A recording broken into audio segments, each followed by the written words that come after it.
रामपुर की मौलाना मोहम्मद अली जौहरी यूनिवर्सिटी को लेकर सियासी घमासान लगातार तेज होता जा रहा है।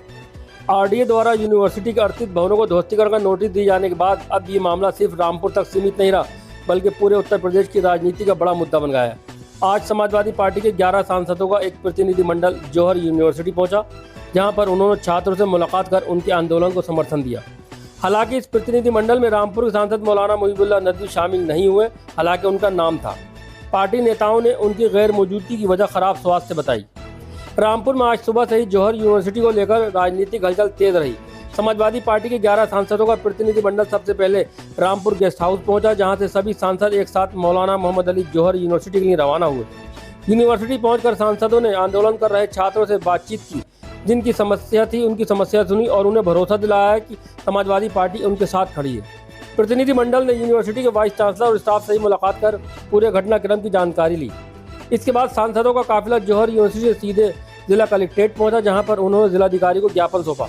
ज्ञापन में आरडीए द्वारा यूनिवर्सिटी के 38 भवनों को ध्वस्त किए जाने के आदेश को वापस लेने की मांग की। सांसदों का कहना था कि ये कार्रवाई छात्रों के भविष्य और शिक्षा पर प्रतिकूल प्रभाव डाल सकती है, इसलिए सरकार को इस पर पुनर्विचार करना चाहिए। इस दौरान पत्रकारों ने केंद्रीय मंत्री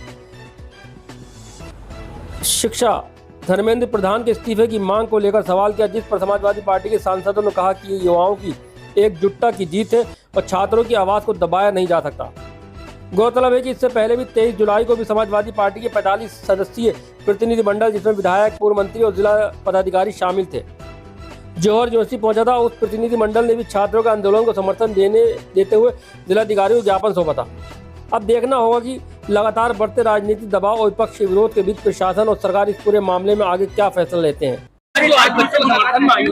जो 38 भवनों को ध्वस्तीकरण का आदेश, क्या कहना चाहेंगे? देखिए, सिर्फ नफरत की राजनीति है। आज अब इदारों में भी हिंदू मुस्लिम किया जा रहा है। इस हद तक उत्तर प्रदेश सरकार गिर चुकी है। लेकिन ये हमारा शिक्षा का संस्थान है, शिक्षा का मंदिर है। आजम साहब ने इसे बनाया है और किसी भी कीमत पे इसे हम टूटने नहीं देंगे। दिल्ली में छात्र परीक्षा की लड़ रहा है और रामपुर में शिक्षा के लिए, क्या कहना चाहेंगे? देखिए, ये जो सरकार है ये शिक्षा की विरोध में है। ये कहीं नहीं चाहती कि हमारे देश के बच्चे पढ़ लिख के आगे बढ़ सके, क्योंकि शिक्षा वो नींव है जो शिक्षा वो चीज है जो बराबरी की नींव रखती है। तो ये नहीं चाहते कि हमारे देश का युवा पढ़ा लिखा बने, इनसे सवाल पूछ सके। इसलिए हर जगह उत्तर प्रदेश में 25,000 स्कूल इन्होंने बंद करे हैं, सरकारी स्कूल। तो ये लोग नहीं चाहते हमारा आगे आने वाले जो हमारा भविष्य है वो पढ़ा लिखा हो।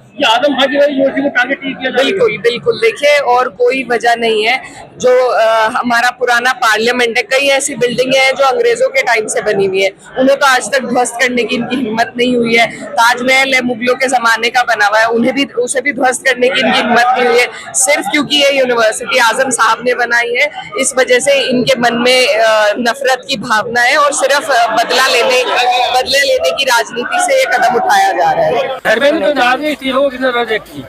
जी, धर्मेंद्र प्रधान के इस्तीफे को कितना रद्द किया? ये युवाओं की जीत है, हमारे देश के युवाओं की, छात्रों की जीत है। और मैं यही कहना चाहती हूँ कि इस देश के युवा ने भारत सरकार का अहंकार तोड़ने का काम किया है, एक प्रेसिडेंट बिठाया है जिससे अकाउंटेबिलिटी सेट होगी। और आइंदा कोई भी मंत्रालय हो, अगर ठीक से नहीं चलेगा तो अब ये सरकार सतर्क हो जाए कि देश का युवा जागरूक है, राजनीति में सक्रियता से हिस्सा लेगा और इसी तरह इन्हें सबक सिखाने का काम करेगा। नहीं, जो ये नोटिस आई है ये बिल्कुल गैर कानूनी है। ये बदले की भावना से हो रहा है। आगे चलिए। लोग जाहिल रह जाएं, लोग पढ़े लिखे होंगे तो सरकार से सवाल करेंगे। ये रेगुलाइज हो सकती है आराम से।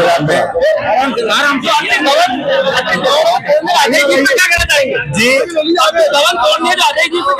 नहीं, मैं कह रहा हूँ ये आदेश वापस लेना पड़ेगा।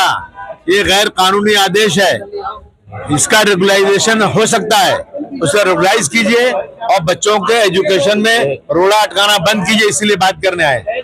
जी मैम, आज आए हैं रामपुर यूनिवर्सिटी के लिए, क्या कहना चाहेंगे? देखिए, यूनिवर्सिटी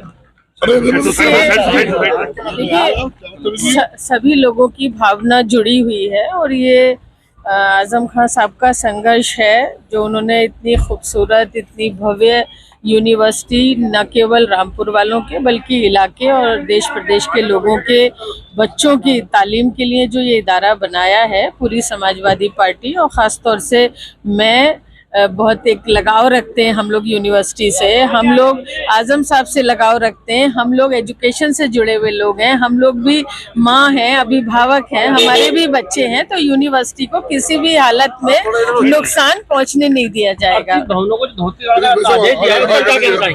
देखिए,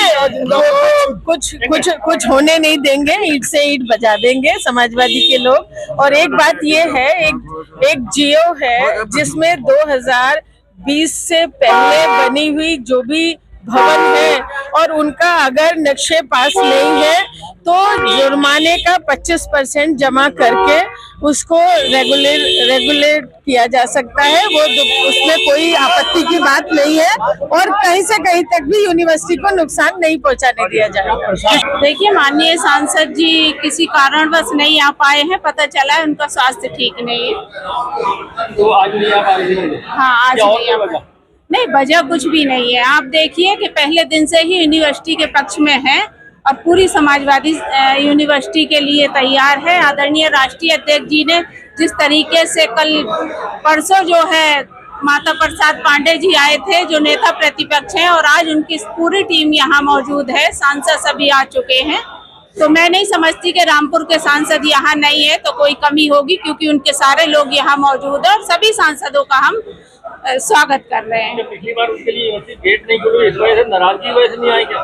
देखिए, यूनिवर्सिटी के गेट का कोई कारण नहीं है, क्योंकि यूनिवर्सिटी का गेट उन्होंने नहीं खोला तो माननीय सांसद जी ने अपनी बात पूरी कह भी दी और पूरा समर्थन भी है।